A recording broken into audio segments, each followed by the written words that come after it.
बहुत समय पहले की बात है। एक बड़ा और ताकतवर बादशाह था। उसकी एक बेटी थी, बहुत ही खूबसूरत और समझदार। बादशाह अपनी बेटी की शादी करना चाहता था, लेकिन वो चाहता था कि उसका दामाद कोई आम आदमी ना हो। वो चाहता था कि जो भी उसकी बेटी से निकाह करे वो बहादुर, समझदार और सच्चा इंसान हो। एक दिन उसने पूरे शहर में ऐलान करवा दिया। ढोल नगाड़े बजने लगे, ऐलान सब जगह सुनाया गया। उसने कहा, जो मेरी बेटी से शादी करना चाहता है उसे 2 कठिन इम्तिहानों से होकर गुजरना होगा।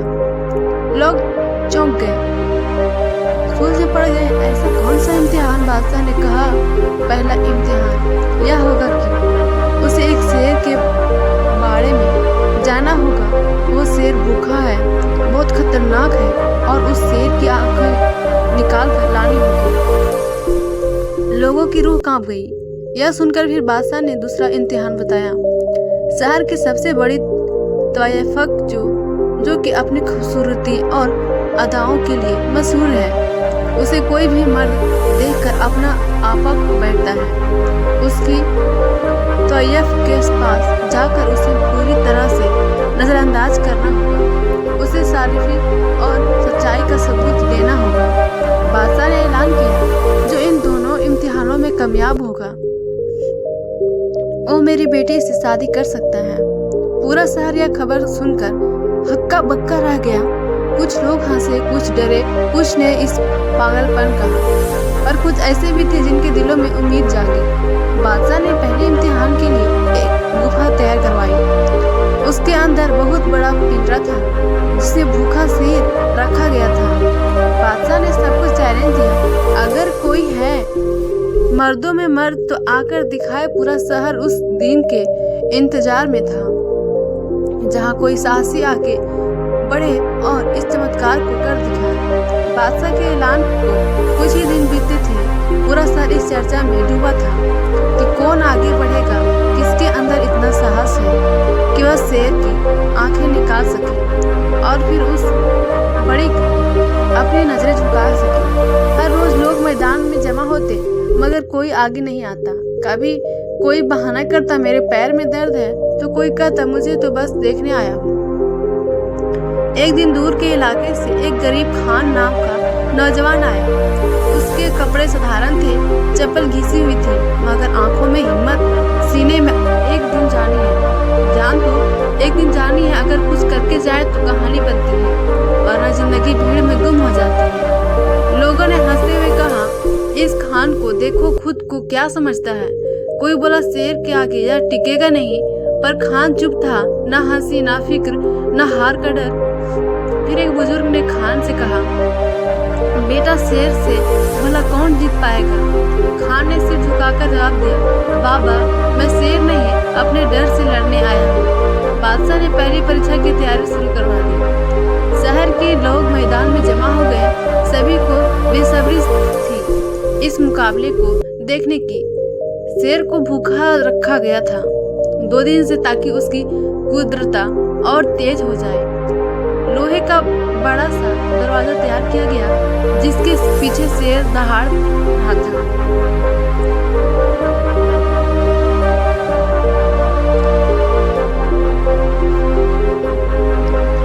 खान को तलवार, ढाल और लोहे का कवच देने की पेशकश की गई, मगर उसने मना कर दिया।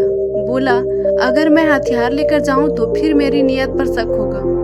खान ने एक आखिरी बार आसमान की तरफ देखा, बिस्मिल्लाह कहा और आगे बढ़ा। दरवाजे की चाबी घुमाई गई और लोगों की सांसें थम गई। दरवाजा धीरे धीरे खुला और खान शेर के पीछे पिंजरे के भीतर चला गया। दरवाजा धीरे धीरे खुला, चारों तरफ सन्नाटा था। लोगों की धड़कनें तेज हो गई थी। शेर अपने पिंजरे के कोने में बैठा था। उसकी आंखों में भूख और गुस्सा साफ दिख रहा था। जैसे ही दरवाजा खुला, उसने अपनी लात खान बिना किसी डर के आगे बढ़ा। उसके चेहरे पर ना कोई घबराहट थी, ना ही पसीने की एक बूंद। लोग चिल्ला उठे, वापस आ जाओ, यह तुम्हारा अंत है। मगर खान ने किसी की बात नहीं सुनी। वो धीरे धीरे आगे बढ़ा। हर कदम सोच समझकर रख रहा था, जैसे जमीन भी उसके हौसले को नाप रही हो। शेर अब पूरी तरह खड़ा हो चुका था। उसके नाखून मिट्टी में गड़ गए, उसकी दहाड़ से हवा कांप उठी। खान ने आंखें झुका ली, पर उसके पैर ही वहीं जमे रहे। फिर उसने खुद से कहा, डर को जितना देखोगे उतना ही बड़ा लगेगा, इसलिए नजरें नीची लेकिन दिल ऊंचा रखो। शेर ने झपटा मारा, मगर खान ने एक तरफ होकर खुद को बचा लिया। फिर वह एक कोने में जा खड़ा हुआ, जहाँ कुछ लकड़ियां और पत्थर पड़े थे। खान ने उनमें से एक लकड़ी उठाई, धीरे धीरे शेर के पास आ गया।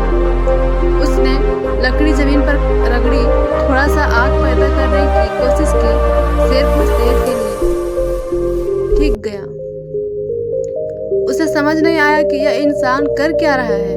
फिर खान ने लकड़ी को जोर से जमीन पर पटका।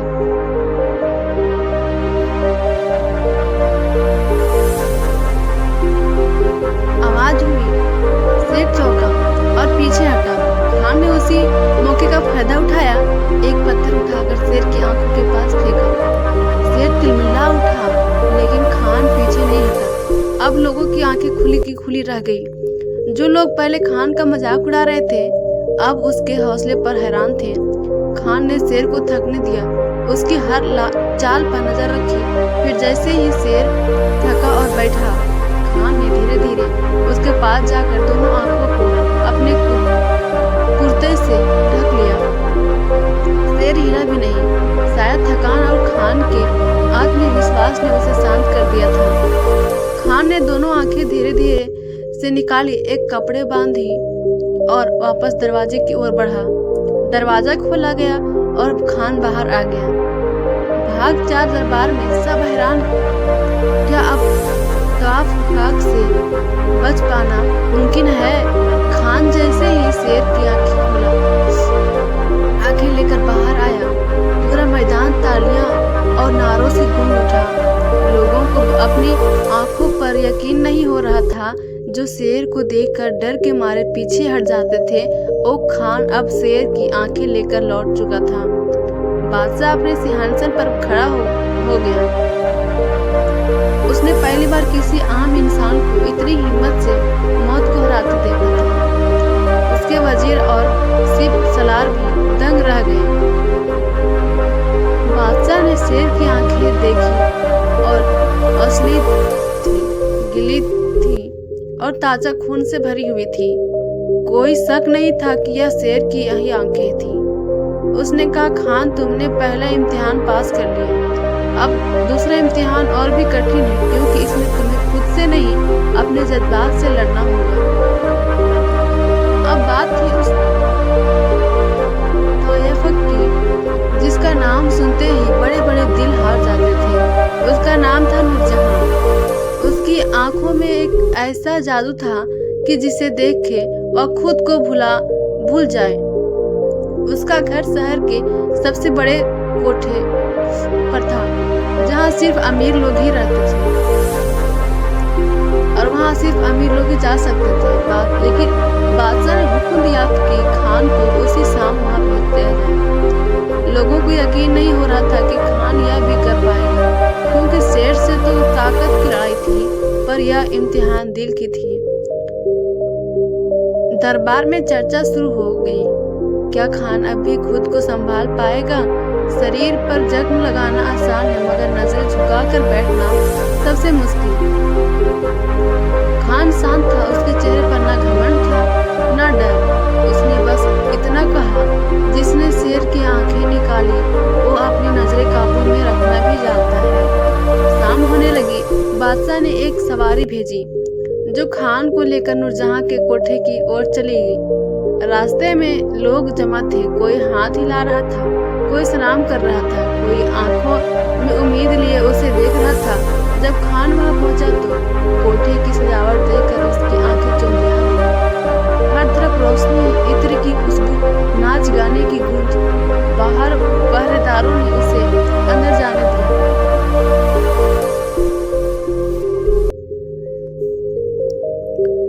अब खान खड़ा था उस दरवाजे के जहां से बहुत से लोग गलत रास्तों पर चले गए थे, मगर खान का इरादा साफ था। उसने अंदर कदम रखा और दरवाजा धीरे से बंद हो गया। दरवाजा बंद होते ही एक मीठी सी इत्र की खुशबू कमरे में फैल गई। कमरा बहुत खूबसूरत और रोशनी से भरा हुआ था। दीवारों पर कीमती पर्दे, फर्श पर मखमली गलीचे बिछे थे। मोमबत्तियों की लौ जैसे नाच रही थी और एक धीमी सी साज की धूम हवा में तैर रही थी। खान के कदम कुछ पल को थम गए थे। उसने खुद को याद दिलाया, मैं यहाँ इम्तिहान देने आया हूँ, भागने नहीं। तभी पर्दे के पीछे एक कदम की आहट आई और फिर सामने आई वो औरत, नूरजहां, शहर की सबसे मशहूर औरत। उसकी चाल में, नरमी आंखों में अंदाज थी और होठों पर एक रहस्यमयी मुस्कान थी। वो धीरे धीरे खान के सामने आई और बिना कुछ कहे उसकी आंखों में देखने लगी। खान ने नजरें झुका ली। नूरजहां मुस्कुराई, कहने लगी, तुम ही हो जिसे शेर की आंखें निकाली। खान ने सिर हिला दिया। बहुत बहादुर हो तुम, उसने कहा, मगर क्या तुम्हारे इरादे इतने मजबूत हैं कि मेरी आंखों से भी बच सको? उसने एक झपकी दी और कमरे की रोशनी और धीमी कर दी। अब माहौल और भी नर्म हो और लुभावना हो गया। नूरजहां उसकी और करीब आई। उसने धीरे से अपनी उंगलियां खान के कंधे पर रखी और बोली, बस एक बार मेरी आंखों में देखो। अगर तुम बच गए तो जीत तुम्हारी होगी। खान ने अपनी आंखें बंद कर ली। उसका दिल जोर जोर से धड़कने लगा, लेकिन उसने खुद को संभाला। उसने कहा, तुम्हारी खूबसूरती में शक नहीं, मगर मेरा इरादा इससे भी ज्यादा मजबूत है। मैं यहाँ इम्तिहान देने आया हूँ और खुद से हारना मेरी फितरत नहीं। नूरजहां ने अपनी चाल और तेज कर दी। अब वह उसके बिल्कुल पास थी। उसकी सांसें खान के चेहरे को छू रही थी, लेकिन खान की आंखें अब भी बंद थी। उसका सिर थोड़ा झुका हुआ था, हाथ मजबूती से आपस में जकड़े हुए। उसने धीरे से कहा, जिसने शेर की आंखों में आंखें डालकर डर को हराया, वो अपनी नजरें झुकाकर फितरत की जीत बचा सकता है। कमरे में कुछ देर सन्नाटा रहा, फिर नूरजहां पीछे हटी। उसके चेहरे पर पहली बार हार की सिकन थी। उसने कहा, तुम पहले आदमी हो जो मेरे करीब आकर भी बहके नहीं। तुमने खुद को जीता है। अब तुम इस दुनिया के सबसे विजेता हो। दरवाजा खोला गया। खान बाहर आया और उस बार वो सिर्फ शेर को नहीं, अपने दिल को भी जीत चुका था। खान नूरजहां के कोठे से बाहर आया। उसके चेहरे पर थकान थी, मगर आंखों में सुकून। वो बिना पीछे देखे महल की ओर बढ़ चला, क्योंकि उसे अब दुनिया की कोई चीज नहीं डिगा सकती। अगले दिन सुबह दरबार फिर से सजा।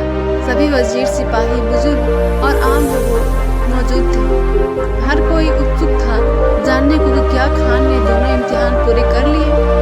बादशाह सिंहासन पर बैठा था। उसके बगल में उसकी बेटी, जिसे सबने पहली बार खुलेआम देखा, वो भी उतनी ही सरल और शांत दिख रही थी जैसे कोई दरिया हो, गहरा मगर शांत। खान दरबार में पहुंचा। उसने झुककर सलाम किया और कहा, हुजूर, आपकी दोनों परीक्षाएं पूरी की। अब फैसला आपके हाथ में है। बादशाह उठ खड़ा हुआ। उसने सबके सामने ऐलान किया, इस खान ने 2 सबसे कठिन इम्तिहान पूरे किए हैं। शेर की आंखें निकालना सिर्फ ताकत नहीं, हिम्मत की निशानी है, और नूरजहां के सामने खुद को रोकना यह सबसे बड़ा सबूत है। चरित्र का पूरा दरबार तालियों से गूंज उठा। लोगों की आंखों में गर्व था, कुछ की आंखें नम थी, क्योंकि वो जान गए थे सच्चा मर्द वही होता है जो अपने जज्बात पर काबू रखे। बादशाह ने कहा, अब मैं अपनी बेटी का निकाह इस खान से तय करता हूँ, क्योंकि वो हर मायने में इस काबिल है। खान कुछ देर चुप रहा, फिर उसने गर्दन उठाई और बोला, हुजूर, आपकी मेहरबानी मगर मुझे आपकी बेटी से निकाह नहीं करना। सब सन्नाटा सा छा गया। पूरे दरबार में खुशूर हो गई। बादशाह ने हैरानी से पूछा, तुमने दोनों इम्तिहान दिए, जान जोखिम में डाली, फिर अब निकाह से इनकार क्यों? खान ने नजरें नीची कर ली और कहा, मैंने यह इम्तिहान शादी के लिए नहीं, अपने अंदर के डर और लालच को हराने के लिए दिए थे। अगर मैंने अब निकाह किया तो लोग कहेंगे मैंने यह सब इनाम के लिए किया। बादशाह कुछ देर चुप रहा, फिर उसने जोर से ताली बजाई और कहा, तुम्हारा इनकार ही तुम्हें और ऊंचा बनाता है। तुम इस देश की सबसे कीमती मिसाल बन चुकी हो। खान मुस्कुराया और दरबार से बाहर चल गया। मगर जैसे ही वो महल के फाटक तक पहुंचा, एक बूढ़ा आदमी उसके सामने आकर खड़ा हो गया। उसने कहा, खान बेटा रुक जा, तेरे लिए एक राज है जो अब खुलना चाहिए। खान चौंका, बोला, कौन सा राज बाबा? बूढ़ा आदमी बोला, बादशाह तेरा अपना खोया हुआ पिता है। बूढ़े की बात सुनकर उसका दिल कांप उठा। उसने कांपती आवाज में पूछा, आप क्या कह रहे हैं बाबा? बादशाह मेरे पिता, यह कैसे हो सकता है? बूढ़ा मुस्कुराया, फिर गहरी सांस लेते हुए बोला, बहुत साल पहले की बात है जब बादशाह ने एक औरत से मोहब्बत की थी। एक सादगी भरी औरत जो राजमहल की न थी बल्कि एक साधारण घर की बेटी थी। दोनों ने छुपकर निकाह किया, मगर दरबार में इस रिश्ते को कभी नहीं माना गया। राजा के वजीर और अमीरों ने दबाव डाला और औरत को महल से निकाल दिया। तभी तू उसके पेट में था और वो औरत जंगल में दर बदर भटकती रही। तू पैदा हुआ, मगर उसने कभी तुझे अपने बाप के नाम का मोहताज नहीं बनाया। औरत तेरी माँ थी और मैं उस औरत का पुराना नौकर खान की आंख भर आई। तो मैं बादशाह का बेटा हूँ और मुझे कहीं बताया नहीं गया। बूढ़ा बोला, तेरी माँ ने कभी तुझ पर बोझ नहीं डाला। वो चाहती थी तू खुद की पहचान बनाए और देख बेटा, आज तू खुद बादशाह से भी बड़ा बादशाह बन गया। खान के हाथ कांपने लगे, उसका दिल अंदर से बिखर रहा था। सच की गहराई ने उसकी आत्मा को झक छोड़ दिया। वो वापस दौड़ते हुए महल की ओर गया। दरबार अब भी सजा था। बादशाह सिंहासन पर बैठा था। खान ने दरबार के बीच में आकर घुटनों के बल बैठते हुए कहा, क्या यह सच है कि आप ही मेरे पिता हैं? बादशाह उठ खड़ा हुआ। उसकी आंखें भीग चुकी थी। उसने खान को उठाया और गले से लगा लिया। हाँ बेटा, यह बात सच है। मैंने एक गलती की थी, तुम्हारी माँ को छोड़कर मैंने बहुत बड़ा अन्याय किया, मगर तुमने आज साबित कर दिया कि कौन सही है और कौन महान। पूरा दरबार भावुक हो उठा। लोगों ने पहली बार देखा एक बादशाह का सर एक आम इंसान के सामने झुका है। बादशाह ने कहा, अब खान, मैं तुम्हें सिर्फ बेटा ही नहीं, इस सल्तनत का भर्ज भी घोषित करता हूँ। मगर खान ने सिर हिलाया और कहा, अब्बा हुजूर, मुझे आपकी मोहब्बत चाहिए, तख्त नहीं। मैंने जो कमाया है वो अपने दम पर कमाया है, और अगर आप मुझे इज्जत देना ही चाहते हैं तो मुझे बस इतना हक दें कि मैं लोगों की सेवा कर सकूं। बादशाह ने आंखें पोंछते हुए कहा, बेटा, तू सल्तनत से नहीं, लोगों की दिलों का हुकूमत करता है। इतनी में बात खत्म होती है। तो दोस्तों, इस कहानी से आप क्या समझे? कहानी सुनाने का मकसद यही था, अगर हिम्मत हो, डर को भगाना हो। सबसे पहले होता है डर। हम सभी को डर को हटाना है। इंसान हर वो चीज कर सकता है जो कोई भी नहीं कर सकता, बस डर सामने आ जाती है। हम इसलिए सबसे पहले डर को हटाना है, हिम्मत से काम लेना है, और हर एक चीज जो आपसे नहीं होता है वो भी आप कर सकते हैं, बस शर्ते हिम्मत हो।